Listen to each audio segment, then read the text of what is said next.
જય નીલકંઠ મહાદેવ।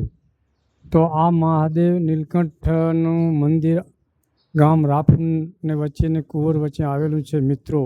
બાજુમાં સરસ્વતી નદી છે। તો મિત્રો આ વર્ષો પહેલાંનું મંદિર છે। પહેલાં રાપુ ગામ સુથારની ગાય આ ચરવા આવતી તો એનું દૂધ અહીં વરસી જતું।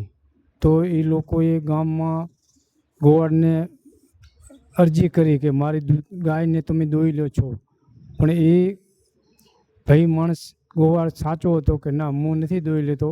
તો ગામજનો આવીને તપાસ કર્યો, જંગલ વન હતું તો આ જંગલની અંદર ગાયનું દૂધ વરસી જતું। તો મિત્રો આ ગામને તપાસ કર્યો, ખોદ્યો તો અંદરથી શિવલિંગ નીકળી। તો ટચકો મારતા કોદાળીનો શિવલિંગમાંથી લોહી નીકળ્યો।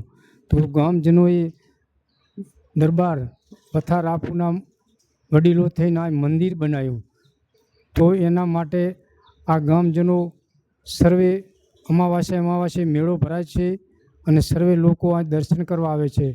તો મિત્રો આ મહાદેવ મંદિર તમે જોઈ શકો છો અને આ મંદિરનો ઇતિહાસ ઘણા વર્ષો પહેલાંનો છે।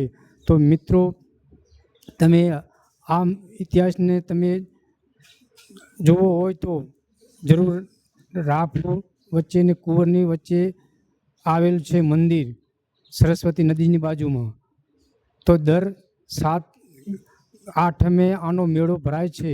તો મિત્રો અમાવાસ્યે લોક દર્શન કરવા આવે છે। મિત્રો જોવો હોય તો અહીં જરૂર દર્શન કરવા આવજો ને આ હર હર મહાદેવનો લાભ લેજો। તો મને આ મિત્રો ગમે તો હર હર મહાદેવ લખજો કોમેન્ટમાં। જય હર હર મહાદેવ।